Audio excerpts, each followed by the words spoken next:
Hi friends, ये हमारा PHP course से रिलेटेड 5th ट्यूटोरियल है और इस वीडियो कोर्स में आप पीएचपी में वेरिएबल्स सीखने वाले हैं कि हम वेरिएबल्स किस तरह से बनाते हैं और इसे क्यों यूज़ करते हैं। तो चलिए शुरू करते हैं। देखिए, अगर आपको पीएचपी में कोई भी स्टेटमेंट प्रिंट करवानी हो, जैसे कि मुझे अगर ये अपना नाम प्रिंट करवाना है, तो उसके लिए आप क्या करेंगे, आप ये इको की कमांड चलाएंगे और आप उस नाम को प्रिंट कर सकते हैं। लेकिन अगर आपको यही काम मल्टीपल टाइम्स करना हो, मतलब एक ही स्टेटमेंट आपके मल्टीपल टाइम प्रिंट करवानी हो, तो उसके लिए आपको हर दफ़ा ही इको की कमांड चलानी पड़ेगी। और इसमें एक और प्रॉब्लम है कि अगर आपसे स्टेटमेंट में कहीं पर भी मिस्टेक हो जाती है, जैसे कि यहाँ पर मैं अपने नाम में डबल आर लगाना चाहता था लास्ट में, तो अब जितनी भी जगह मैंने इको की कमांड चलाई है, मुझे 1 बाय 1 जाकर वहां पर इसे चेंज करना होगा। तो इस चीज से बचने के लिए पीएचपी में वेरिएबल्स होते हैं। वेरिएबल में क्या होता है कि हम एक वेरिएबल बनाते हैं किसी भी नाम से और उसके अंदर जो है हम एक वैल्यू असाइन कर देते हैं। तो जैसे कि मैंने अपना यहाँ पर नाम जो है इस वेरिएबल में डाल दिया है और ए नाम से मैंने वेरिएबल बना दिया है। अब मुझे जहां पर भी अपना नाम यानी कि ये स्टेटमेंट मुझे प्रिंट करनी होगी, तो मैं क्या करूंगा, इको ए करके उसको रन कर दूंगा उस वेरिएबल का नाम लिखकर। तो मुझे हर जगह पर 1 बाय 1 जाके उस स्टेटमेंट को लिखना नहीं पड़ेगा। मैं जस्ट उस वेरिएबल का नाम लिखूंगा इको के साथ और वो मेरी स्टेटमेंट प्रिंट हो जाएगी। और बाय चांस अगर इसमें मुझसे मिस्टेक भी हो जाती है, यानी कि आप उस स्टेटमेंट में कुछ चेंज भी करना चाहते हैं, तो अब आपको हर सिंगल इको की कमांड में जाकर उसे चेंज करने की कोई नीड नहीं है। आप उसे उसी वेरिएबल में जहां पर आपने इसे स्टोर किया है, आप उसमें जाके एक जगह पर उसको चेंज करेंगे और जितनी भी जगह पर आपने उसे यूज करा है वहां सब जगह वो चेंज हो जाएगी वैल्यू उसकी। पीएचपी में हम वेरिएबल्स किस तरह बनाते हैं ये देख लेते हैं। किसी भी वेरिएबल के नाम से पहले जो है डॉलर का साइन यूज करते हैं हम, और उसके बाद आप अपने वेरिएबल का नाम रख सकते हैं। आप कोई भी नाम रख सकते हैं इसमें, ABC या फिर फर्स्ट नेम, लास्ट नेम, कुछ भी करके, और उसके साथ इज इक्वल टू का साइन देंगे। और उसके बाद आपकी जो भी वैल्यू होगी, नंबर वैल्यू भी हो सकती है या फिर स्ट्रिंग वैल्यू भी हो सकती है, ये डेटा टाइप्स में आपको आगे चल के बताऊंगा क्या होती है। तो आप उसके अंदर अपनी वैल्यू कोई सी भी रख सकते हैं और लास्ट में जो है ये सेमीकोलन का साइन लगा देंगे और आपका ये वेरिएबल बन जाएगा। और इसको आपने जहां पर भी प्रिंट करना होगा तो आप वहां पर इको डॉलर का साइन और अपने वेरिएबल का नाम उसके साथ लिखकर आप उसको प्रिंट करवा सकते हैं। इसी तरह जैसे कि मैंने आपको बताया, नंबर वैल्यू भी आप इसमें असाइन कर सकते हैं। लाजमी नहीं कि आप सिर्फ इसमें स्ट्रिंग वैल्यू ही रखें, आप इसमें नंबर वैल्यू भी रख सकते हैं और उसको आप इको करके इस तरह से आप वेरिएबल का नाम लिखकर प्रिंट करवा सकते हैं। अब देखते हैं कि पीएचपी में वेरिएबल नेम हम किस तरह से बनाते हैं। तो देखिए, इसमें दो ही तरीके होते हैं, एक सही तरीका, एक गलत तरीका। तो वेरिएबल बनाने का सही तरीका क्या है कि आप अपने वेरिएबल का नाम स्मॉल कैरेक्टर्स में भी रख सकते हैं। आप अपने वेरिएबल नेम के अंदर आप अंडरस्कोर का साइन यूज कर सकते हैं, बीच में भी और स्टार्टिंग में भी, कहीं भी। मतलब आपने पहले तो डॉलर का साइन ही यूज करना है लाजमी, उसके बाद जो आपने वेरिएबल का नाम रखना है उसमें आप अंडरस्कोर भी यूज कर सकते हैं, आप उसमें डैश भी यूज कर सकते हैं, और आप अगर चाहें तो उसमें कैपिटल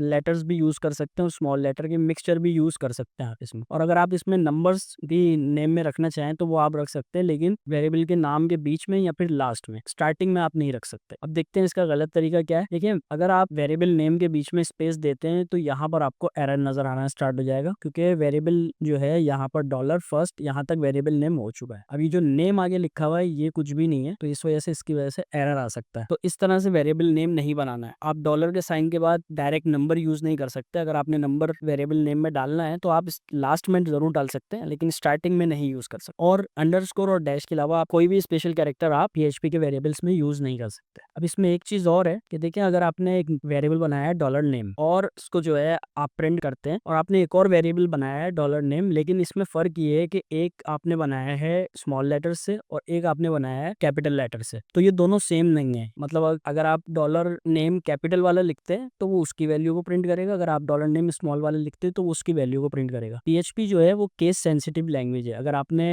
वेरिएबल नेम में कहीं पर भी एक लेटर स्मॉल या कैपिटल लिखा है तो आपने उसी तरह से उसको कॉल करना है इको की कमांड में या फिर कहीं पर भी, तो ही वो रन होगा। अगर आपने एक भी लेटर कैपिटल स्मॉल का अगर आपने फर्क कर दिया तो वो वेरिएबल सही तरह से वर्क नहीं करेगा। तो आपने जो है जिस तरह से आपने उसको लिखा है, उस वेरिएबल को डिफाइन करा है, उसी तरह से आपने इसे यूज करना है। तो ये दोनों सेम नहीं है। तो चलिए अब इसकी हम प्रैक्टिस करते हैं। फ्रेंड्स, यहाँ पर मैंने अपना वही फोल्डर ओपन कर लिया है, प्रैक्टिस पीएचपी। अब यहाँ पर मैं जो है एक न्यू फाइल बना लेता हूँ वेरिएबल्स.php के नाम से। अब इसमें हम अपना अपना PHP का कोड स्टार्ट करते हैं। तो greater than question mark PHP space question mark और लेस देन, तो इस तरह से जो है आप अपना PHP का कोड स्टार्ट करते हैं। अब इसके बीच में हम एक वेरिएबल बनाते हैं $name इज इक्वल टू, और इसमें मैं अपना नाम लिख देता हूँ मोहम्मद आमिर, और इसको हम प्रिंट करते हैं इको $name। उसको सेव करते हैं। अब इसको हम रन करके देखते हैं। तो उसके लिए सबसे पहले आपको अपने XAMPP सर्वर को ऑन करना होगा। तो अपना अपाचे और MySQL आपने ऑन कर लेना है। जैसे ही ये दोनों ग्रीन हो जाएंगे तभी आप उसको एक्सेस कर पाएंगे। ये मैं हर वीडियो में इसलिए बताता हूँ ताकि आपको याद रहे। अब मैं इसको ब्राउजर पे ओपन करता हूँ। तो ये देखिए यहाँ पर ये नाम प्रिंट हो चुका है। यहाँ पर मैंने वही फाइल ओपन करी है जो कि मैंने बनाई थी practice.php के अंदर variables.php। अब इसको मुझे अगर मल्टीपल टाइम प्रिंट करना हो, उसके लिए मुझे बार बार वो